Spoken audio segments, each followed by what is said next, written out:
नमस्कार, मेरा नाम ज्ञानेश्वर है और आपने देखना शुरू किया है लाइव सिटीज। देखिए, हम बिहार की बात कर रहे हैं और बिहार की बात में आज हम बात करेंगे बिहार में शिक्षा व्यवस्था की, जो सर गई है, गल गई है।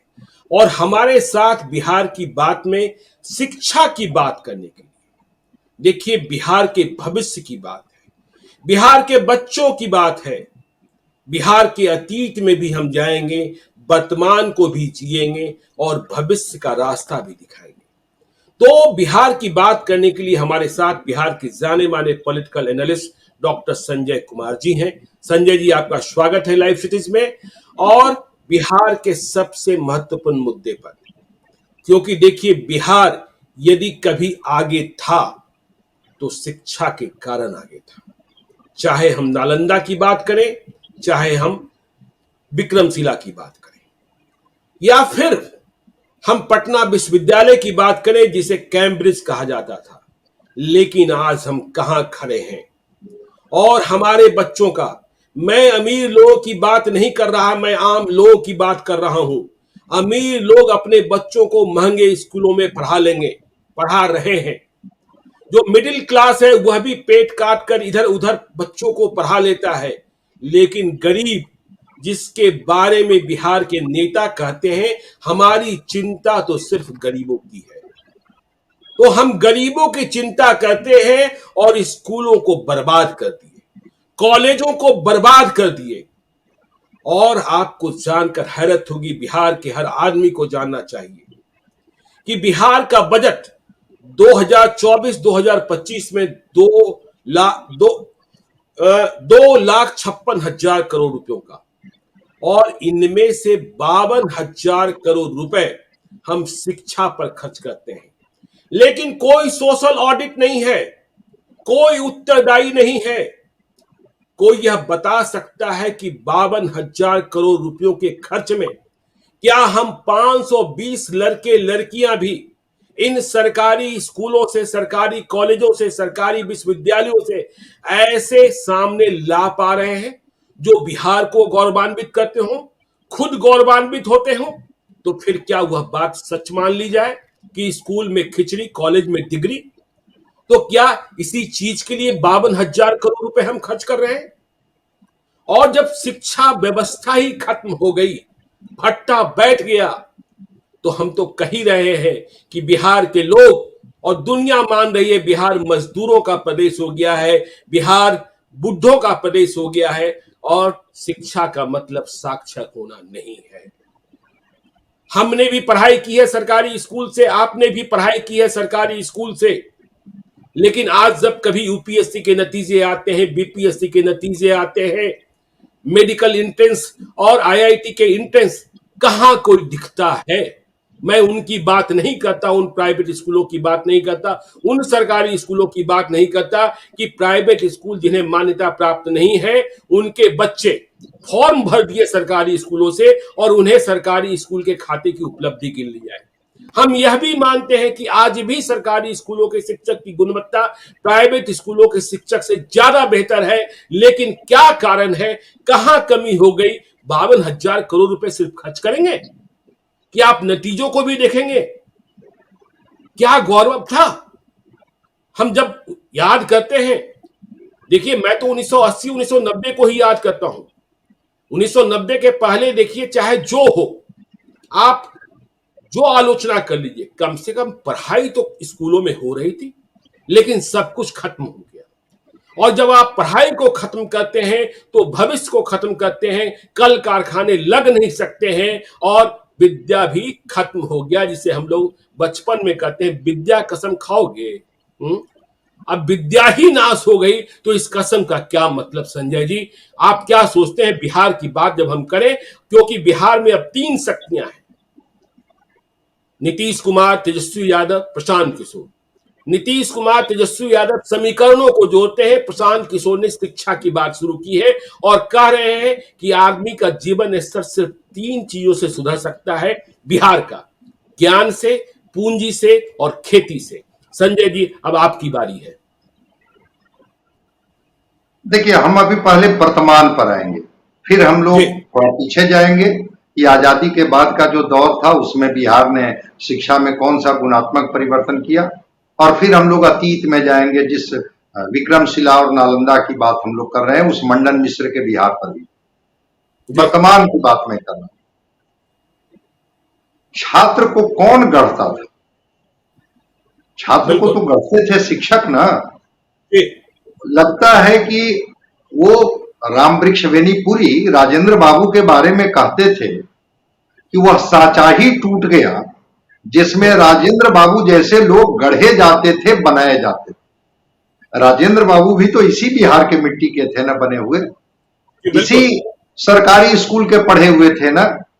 और मैं भारत की बात नहीं, पूरे विश्व की बात कर रहा हूं कि किसके बारे में लिखा गया कि परीक्षार्थी जो है वो परीक्षक से बेहतर है।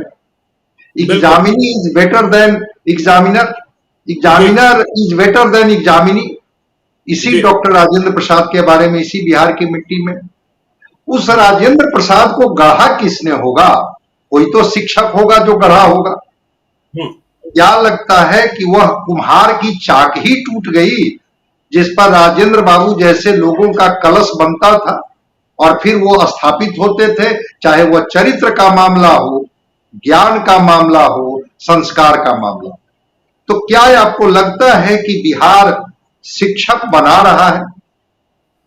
हाई स्कूल की बात मैं करता हूं, मिडिल स्कूल की बात करता हूं। जितने आपने उस कालखंड के भी आप गवाह हैं, कॉन्ट्रेक्चुअल टीचर जी बिल्कुल, शिक्षा मित्र, हाँ शिक्षा मित्र, मुखिया जी शिक्षक बनाते थे।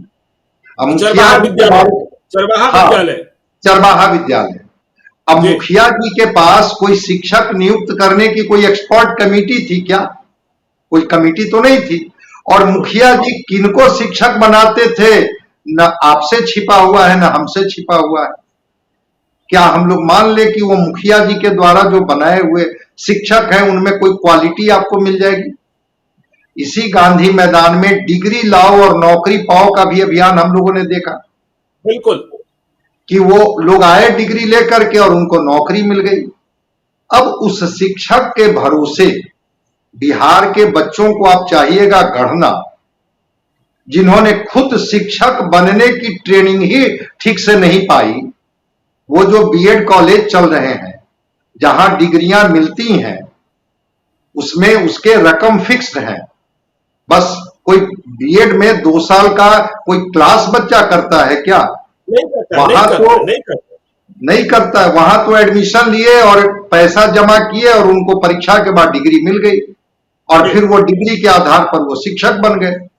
इधर न नियुक्ति की प्रक्रिया हुई कि नहीं, स्टेट एलिजिबिलिटी टेस्ट क्वालिफाई करना होगा, फिर जो nodal agency Bihar public service commission होगा उसके क्वेश्चंस को और जैसे ही ये चीजें आई, वो शिक्षकों ने, मैंने सुना है कहते हुए कि उन्होंने कहा कि जो बिहार पब्लिक सर्विस कमीशन की जो परीक्षा होती है उससे कम, जरा भी कम स्टैंडर्ड के क्वेश्चन शिक्षक नियुक्ति परीक्षा में नहीं। ये तो प्रक्रिया इधर शुरू हुई है, लेकिन ये कालखंड में जिन शिक्षकों को आपने नियुक्त कर दिया, जिन शिक्षकों के भरोसे छोड़ दिया, उन शिक्षक ने तो जो छात्र गढ़ा आपके सामने है। दूसरी बात जो आपने कहा कि पटना विश्वविद्यालय जो ईस्ट का ऑक्सफोर्ड था, आपको जान करके बड़ी तकलीफ होगी क्योंकि आप उस विश्वविद्यालय के स्टूडेंट हैं। पिछली बार उसको सी ग्रेड मिला, सी ग्रेड, पटना विश्वविद्यालय को सी ग्रेड मिला। और आप कभी टहलते हुए चले जाइएगा, डिपार्टमेंट में पूछिएगा, किसी डिपार्टमेंट में 1 टीचर, किसी में 2 टीचर। अतिथि शिक्षकों से, गेस्ट टीचर से वहां बच्चों को पढ़ाया जाता है, जबकि कितने शिक्षक होते थे पटना विश्वविद्यालय में, एक एक डिपार्टमेंट में, आप कल्पना कर सकते हैं। मैं बता रहा हूं कि जो ग्रामीण विद्यालय है। संजय जी, मुझे हैरानी होती है, देखिए पिछले 34 साल से, कल ही इंडियन एक्सप्रेस में लालू यादव ने छात्र राजनीति पर लेख लिखा और उसमें उन्होंने इस बात की चर्चा की कि पटना विश्वविद्यालय में जब वे आए, उनका परिवार और उनके पूर्वज तो अनपढ़ थे। पटना विश्वविद्यालय में बीएन कॉलेज के छात्र बने 1960 के अंत में। तो कैसे उनकी जिंदगी बदल गई। नीतीश कुमार जो अभी बिहार के मुख्यमंत्री हैं, वह भी पटना विश्वविद्यालय के ही प्रोडक्ट। नीतीश कुमार की जिंदगी पटना विश्वविद्यालय ने बदली, लालू यादव की जिंदगी पटना विश्वविद्यालय ने बदली। क्या इनका दम नहीं घुटता है आज पटना विश्वविद्यालय की स्थिति देखकर? या आपने यह मान लिया खंडहर हो गया, इसे ढह जाने दो, मुझे और मेरी सेहत पर क्या फर्क पड़ता है?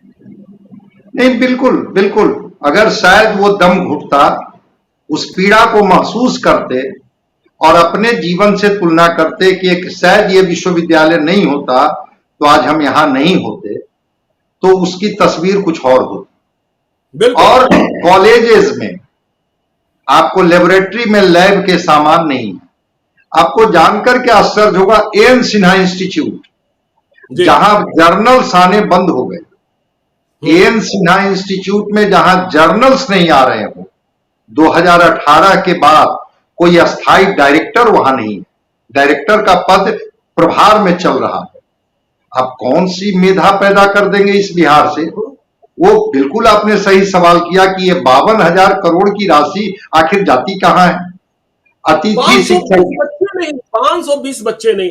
और संजय जी, आपको याद है 1990 का वह कालखंड जब लालू यादव ने सत्ता संभाली, पटना विश्वविद्यालय का संचालन नाला रोड के चूड़ी गली से होने लगा था और पटना विश्वविद्यालय को पटना विश्वविद्यालय के वाइस चांसलर नहीं डॉक्टर रंजन प्रसाद यादव चलाते थे। और फिर क्या हाल हो गया? इस सच्चाई को तो स्वीकार करना होगा। और उस समय से जो गिरावट हुई, तो जो वाइस चांसलर नियुक्त आज होते हैं, उसके लिए एक शब्द दिया गया है, सर्च कमेटी। मतलब वाइस चांसलर के लिए कोई आवेदन नहीं करेगा, आपको वैसे मेधावी प्रोफेसर को खोजनी है जिनको आप किसी विश्वविद्यालय की जिम्मेवारी देंगे।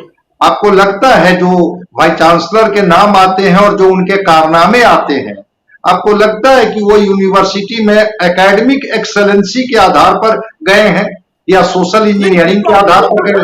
अभी मगध विश्वविद्यालय के वाइस चांसलर गिरफ्तार होकर जेल गए, दूसरे वाइस चांसलर के खिलाफ कार्रवाई शुरू हो गई। सब लूट रहे हैं, करोड़ों रुपए लूट रहे हैं और कोई देखने वाला नहीं है। 52,000 करोड़ रुपया और 520 विद्यार्थी भी आप पैदा नहीं कर पा रहे हैं जो परचम लहराता हो। और आज भी देखिए, हमारे शिक्षकों का तनख्वाह भी हम जो देते हैं, पटना विश्वविद्यालय हो, मगध विश्वविद्यालय हो, क्या सेंट स्टीफेंस से कम है? हिंदू से कम है? बाकी कॉलेजेस से कम है? बिल्कुल उतने ही बराबर है। लेकिन उनके नतीजे और हमारे नतीजे, आज भी सेंट स्टीफेंस बना हुआ है, आज भी हिंदू बना हुआ है, आज भी रामदास बना हुआ है, लेकिन हम कहां से कहां चले गए। हम वहां अपने बच्चों को पढ़ाना भी नहीं चाहते हैं। मैं पटना विश्वविद्यालय में पढ़ा, आप पटना विश्वविद्यालय में पढ़े, लेकिन हमने और आपने अपने बच्चों को पटना विश्वविद्यालय में पढ़ाने की हिम्मत इसलिए नहीं की क्योंकि वहां पढ़ाई ही खत्म हो गई। मैं बता रहा हूं कि दिल्ली स्कूल ऑफ इकोनॉमिक्स के तर्ज पर आर्यभट्ट नॉलेज यूनिवर्सिटी में पाटलिपुत्रा स्कूल ऑफ इकोनॉमिक्स शुरू किया गया। जी, डायरेक्टर का पद खत्म कर दिया गया, उसकी ऑटोनॉमी को खत्म कर दी गई। और कभी आप चले जाइएगा या किसी रिपोर्टर को भेजिएगा कि जरा देख लो पाटलिपुत्रा स्कूल ऑफ इकोनॉमिक्स की क्या स्थिति, कोई देखने वाला उसको नहीं है, उसको क्लब कर दिया गया। तो वाइस चांसलर अगर आप वैसे देंगे, शिक्षक आप बनाएंगे नहीं, फिर आप छात्र की उम्मीद कहां से करेंगे? एक जो बिहार, जो संयुक्त बिहार था, उसने एक नेतरहाट स्कूल दिया, एक सैनिक स्कूल दिया, और उस नेतरहाट से पढ़ा हुआ बच्चा किस यूनिवर्सिटी से पढ़ा है, किस कॉलेज से पढ़ा है, इससे ज्यादा गौरवान्वित होता है ये कहने में कि मैं नेतरहाट का विद्यार्थी। इसी गांव गरीब खेत खलिहान के बच्चे तो मेहनत करके, संघर्ष करके उस नेतरहाट स्कूल में पढ़ने जाते थे। आपने कौन सा विद्यालय बनाया जिसके आधार पर बिहार गर्व कर सके? आपको दूसरी बात मैं बताता हूं, आप पूरी तरह से इसको कवर किए होंगे। तीनों जो प्राइमरी, सेकेंडरी और हायर एजुकेशन, तीनों के मंत्री अलग अलग होते थे, तीनों के सचिवालय अलग अलग होते थे। ये प्राइमरी के मंत्री हैं, ये सेकेंडरी के मंत्री हैं, ये हायर के मंत्री हैं। सबको क्लब करके एक जगह आपने कर दिया और टीचर की ऑटोनॉमी को खत्म करके अपने ब्यूरोक्रेट्स को बिठा दिया। भाई वर्षों वर्षों का वह शिक्षक को आप कहते हैं ना कि हम जो है बायोमेट्रिक लगा के बांध देंगे। अरे बायोमेट्रिक लगा करके उनको फिजिकल तरीके से आप 5 घंटा 6 घंटा 7 घंटा परिसर में रखेंगे। शिक्षक तो 24 घंटा शिक्षक होता है। वो रात में सोता भी है तो वह सुबह के लिए सोचता है कि हमें एक बच्चे को फिजिक्स कैसे पढ़ानी है, हमें ज्योग्राफी कैसे सिखानी है, हमें मैथमेटिक्स कैसे बतानी है।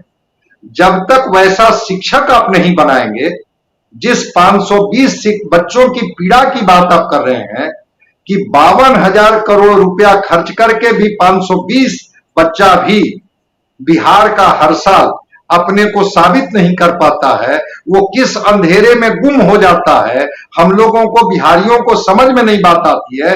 आखिर वो पैसा जाता कहां है, कहां जाता है भाई? जब आपके पास ये स्टूडेंट टीचर रेशियो देख लीजिए कब है, इधर में बहाली आई है जो 1 साल में आपने 2-3 बार शिक्षकों की बहाली दिखाई है, उसके बाद भी शिक्षक के पद रिक्त हैं। वो प्राइमरी में, सेकेंडरी में, सीनियर सेकेंडरी में, कॉलेज में तो टीचर के पद इतने खाली हैं कि आप कल्पना नहीं कर सकते हैं। यूनिवर्सिटी तो खाली पड़ा है। तो फिर वो पैसा केवल और केवल इंफ्रास्ट्रक्चर पर आप खर्च करते हैं कि भवन बन जाए। क्या भवन बन जाने से बिहार बदल जाएगा? शिक्षक आप बना लेंगे। आपने कहा शिक्षक नहीं बना रहे, मैं तो उस दौर से गुजरा हूं, मेरे पिताजी भी शिक्षक थे, आपके पिताजी तो कॉलेज के मैनेजिंग कमेटी के सेक्रेटरी थे, कि यदि मान लीजिए इकोनॉमिक्स का शिक्षक नहीं होता था स्कूल में या छुट्टी पर चला गया लंबा, तो पॉलिटिकल साइंस का जो टीचर होता था वह अपने को जवाबदेह मान लेता था और कक्षाएं खाली नहीं जाती थी। ठीक है, काम लायक ही पढ़ाई होती थी। और देखिए गौरव की बात, जब हम चर्चा कर रहे हैं, आपने भी कल हमसे ऑफ द कैमरा कुछ बातें की थी, मुझे याद है हमारे भी मित्र हैं, आपके भी मित्र हैं, श्रीकांत प्रत्यूष बिहार के जाने माने टीवी जर्नलिस्ट हैं। उनके बड़े भाई गुप्तेश्वर पांडे डीजीपी रहे बिहार के। श्रीकांत प्रत्यूष को पटना के मिलर स्कूल में दाखिला कराने में इतना मेहनत करना पड़ा था गुप्तेश्वर पांडे को, जो आईपीएस बन चुके थे, पूछिए मत। और मैंने वह दौर देखा है कि मिलर स्कूल में, पटना हाई स्कूल में, पटना कॉलेजिएट में, पाटलिपुत्रा स्कूल में दाखिला कराने के लिए मंत्री से लेकर मुख्यमंत्री तक पैरवी करते थे। लेकिन आज हम वहां पहुंच गए कि उसी स्कूल का चपरासी, मैं शिक्षक और हेडमास्टर की बात नहीं कर रहा, वह भी अपने बच्चे को वहां पढ़ाने को तैयार नहीं है। नहीं, बिल्कुल आपने एक बड़ी बात कह दी कि हाई स्कूल में तो मैंने वैसे शिक्षक को देखा है जो शिक्षक हैं ज्योग्राफी के जी, और वो केमिस्ट्री का क्लास में पढ़ा रहे हैं। मतलब वो कंप्लीट उनका जो ये है वो अलग है, और वो पढ़ा रहे हैं केमिस्ट्री। वो मैथमेटिक्स पढ़ाते हुए मैंने ज्योग्राफी के टीचर को देखा कि इतना अच्छा मैथमेटिक्स पढ़ाते थे। मतलब हाई स्कूल लेवल तक तो किसी भी विषय के वो शिक्षक नियुक्त हों, हर विषय की बिल्कुल समझ उनको थी। क्लासेस खाली नहीं जाते थे और बच्चा निराश होकर के नहीं लौटता था जब वो स्कूल आता था। पटना की बात आप एक दिन कर रहे थे, मैं आप ही की बात सुन रहा था कि वो मिलर स्कूल से लेकर के बीएन कॉलेजिएट से लेकर के पटना कॉलेजिएट और पाटलिपुत्रा हाई स्कूल से लेकर के आपने कई स्कूलों का नाम लिया था, जिन स्कूलों में पढ़ने में बच्चे गौरवान्वित महसूस करते थे। शिक्षक जब विद्यालय में होते थे ना, तो वो अपने को मानते थे कि एक नैतिक और एक हम सामूहिक जिम्मेवारी से बंधे हुए। हमने देखा है, हम जहानाबाद के कार्यक्रम में मैंने बताया था कि वहां 2 ऑपरेशन चला, ऑपरेशन थंडर और ऑपरेशन ब्लैक बुक। लेकिन उसके बाद भी जो शिक्षकों का प्रभाव वहां के मन मस्तिष्क पर था, वो प्रभाव ऑपरेशन थंडर और ब्लैक बोर्ड नहीं दे सका, जो काफी राशि दे करके नक्सलियों को मुख्य धारा में लाने के लिए प्रयोग किया गया था। क्योंकि शिक्षक ही समाज का निर्माता होता था। मास्टर साहब ने कुछ कह दिया तो समाज मानता था कि मास्टर साहब तो गलत बोल ही नहीं सकते। मास्टर साहब का चरित्र, जो वो कुर्ता धोती और वो चश्मा और वो जो छाते और जूते में जो उनकी पूरी तस्वीर आ जाती थी, मैं मानता हूं कि शिक्षक और शिक्षक पुत्र होने का सबसे बड़ा जीवन ये का लाभ ये मिलता था, एक संतुलित जीवन जीने की आदत पड़ जाती। बिल्कुल मैं मान रहा हूं, इस सच्चाई को आप स्वीकार करें, व्यूअर भी मानेंगे कि हम लोग पहला तो शिक्षक ही बनाना बंद कर। जी, उनके पास कोई बिल्कुल विषय का नॉलेज हो सकता है, जी। लेकिन वो संपूर्ण शिक्षक नहीं। और जब तक बिहार की सरकार, देखिए, चाहे जब जिनकी भी सरकार, पिछले 30 वर्षों से पढ़ाई ही नहीं हुई तो शिक्षक बनेंगे कहां से? यह सवाल तो है बिल्कुल ना। जब बिल्कुल पढ़ाई ही बिल्कुल नहीं हुई तो बनेंगे कहां से? हाँ? केवल वो डिग्री वाली बात जो आपने कहा, मुखिया जी ने डिग्री बांट दी। जब पढ़ाई ही नहीं हुई, ना आप चरवाहा विद्यालय खोल पाए और ना पुराने विद्यालयों का गौरव बहाल रख पाए, और इधर शिक्षा मित्र। अरे भाई, आप क्या कर रहे हो? हाँ?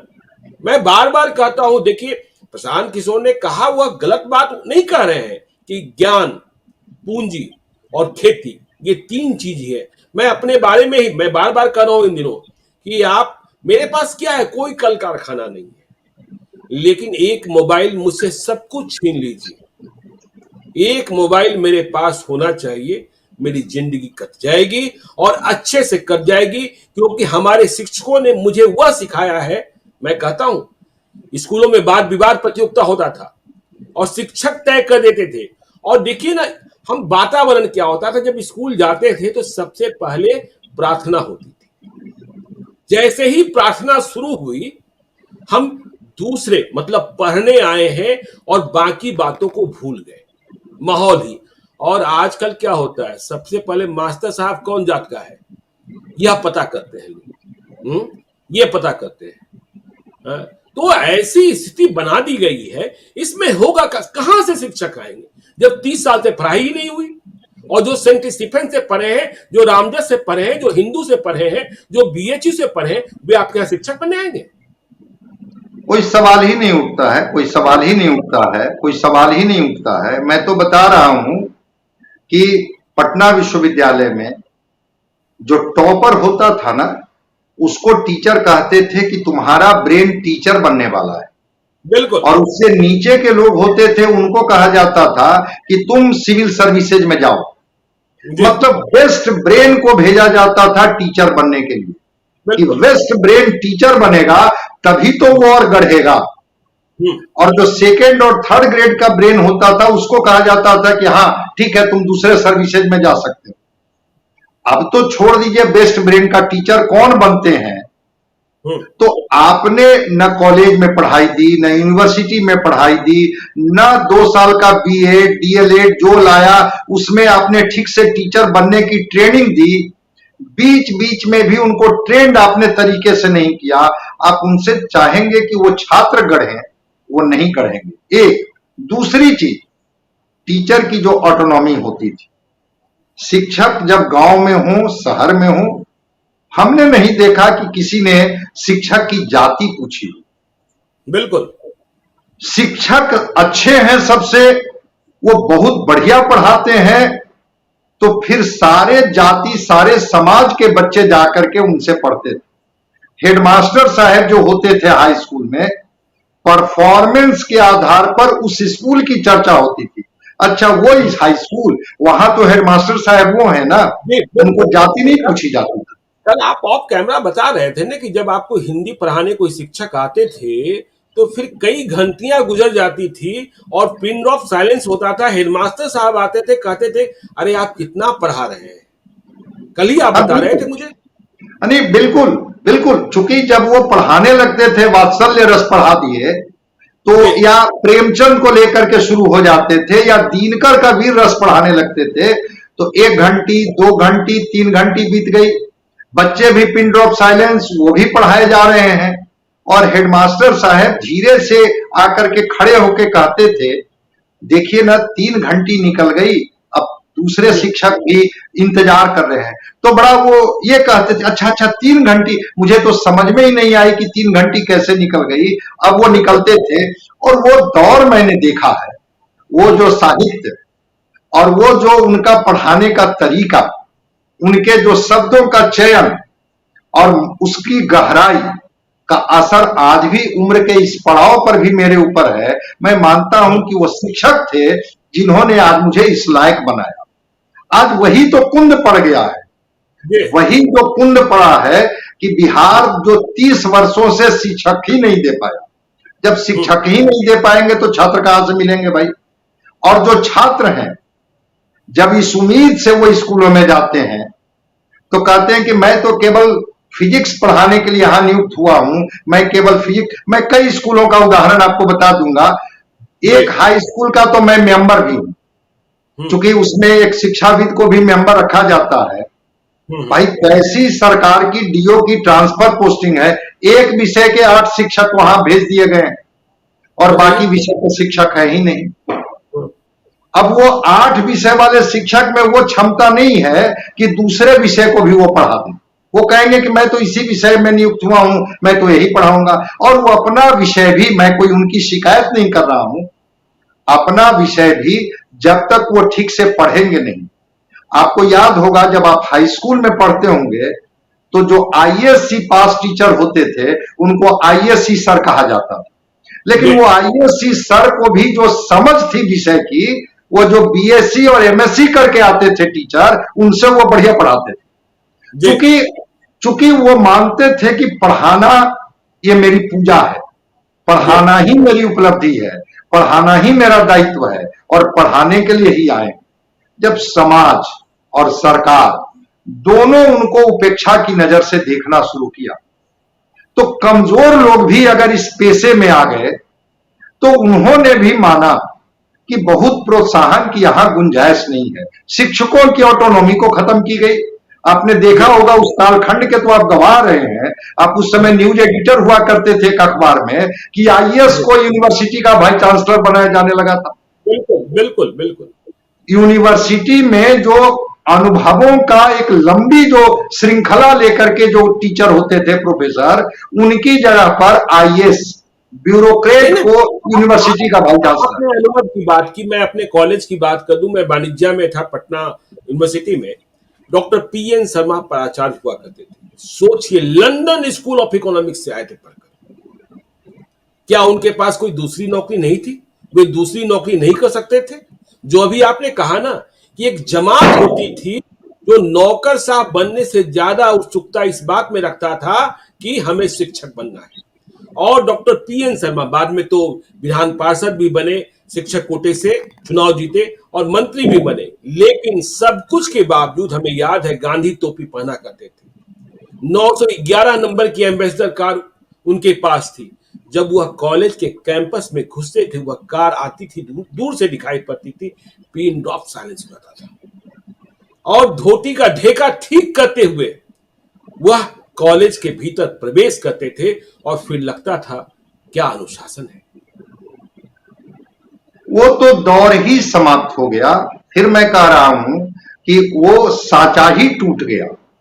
जिस सांचे में लोग बनते थे और उसमें पैसे बहुत कम मिलते थे। जो आज शिक्षकों का वेतन है, जो आज लेक्चरर से प्रोफेसर बनते बनते जिनका स्केल 4 लाख तक चला जाता है, कम पैसे में।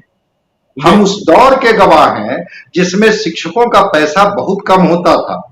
महीने का संतुलन करना उनके लिए मुश्किल होता था कि हम बच्चे की पढ़ाई, बच्चे की किताब और घर की दवाई से लेकर के और अपने कपड़े पर खर्च कैसे करें। लेकिन उनके आंखों में जो चमक होती थी निर्माण की, गढ़ने की, अद्भुत थी भाई।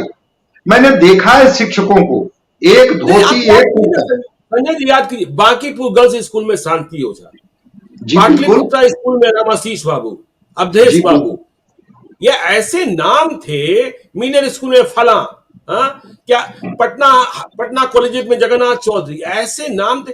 आज कोई बच्चा या गार्जियन यह जानता भी है ये शिक्षक इतने बड़े हैं और इनका एक दर्शन हो जाए तो हम बिल्कुल क्या पूछ लिए निहाल हो जाएंगे। भाई मैं तो कह रहा हूं कि वो जो सम्मान मिलता था ना, समाज का सम्मान, सरकार का सम्मान, उस सम्मान की ताकत इतनी दे देती थी उनके अंदर में कि वह रात के अंधेरे में भी बच्चे को देखने जाते थे कि मेरा बच्चा पढ़ रहा है कि नहीं। और दिन के उजाले। ये तो संजय जी, मेरे पिताजी कुछ दिनों के लिए आपके ही जिले में, जहानाबाद में बौरी है, वहां पदस्थापित थे और वह नक्सली इलाका था।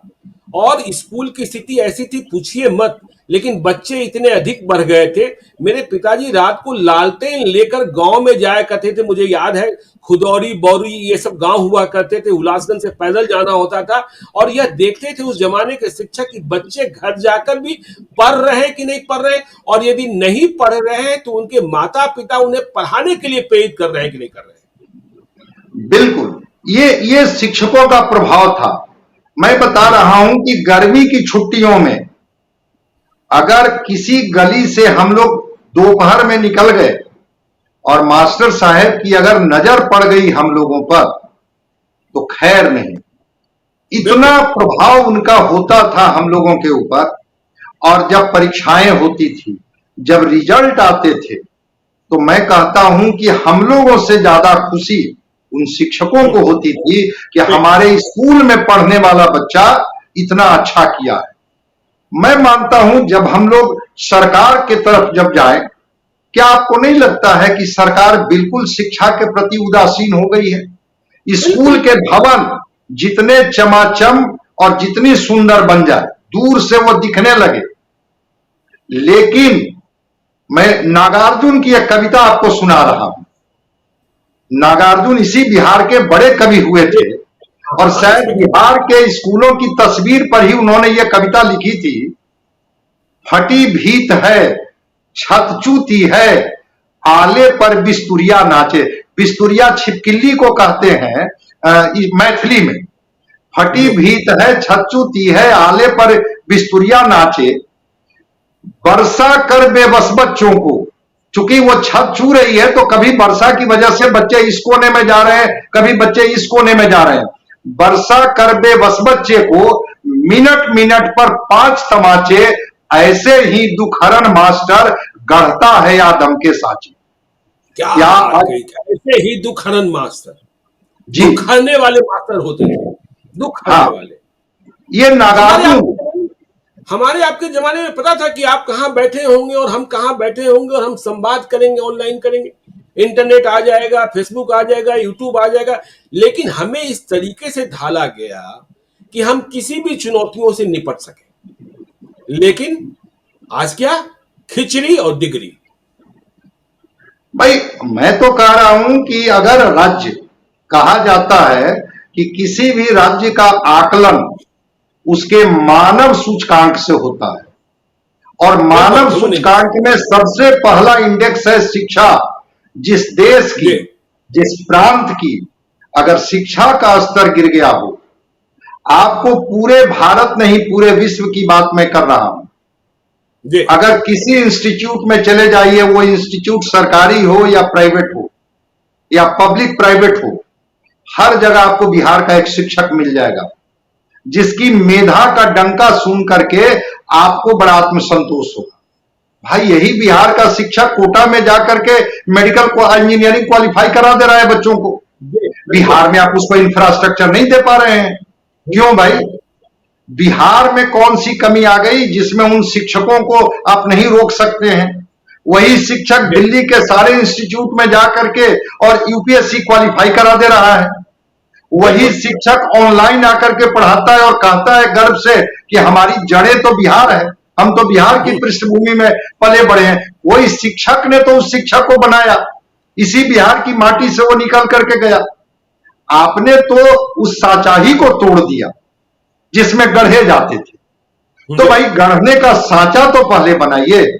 और बिल्कुल मंडन मिश्र का बिहार, जब आदि शंकराचार्य कहते हैं कि मंडन मिश्र का घर हम कैसे खोलेंगे, तो कहा जाता है कि कहते हैं कि जिनके घर के आगे तोता भी वेद मंत्र की ऋचाएं पढ़ रहा हो, हम उस बिहार के नागरिक है ना। ये ज्ञान की भूमि रही है ना। सरस्वती का तो साक्षात आशीर्वाद था इस बिहार पर, नालंदा और विक्रमशिला।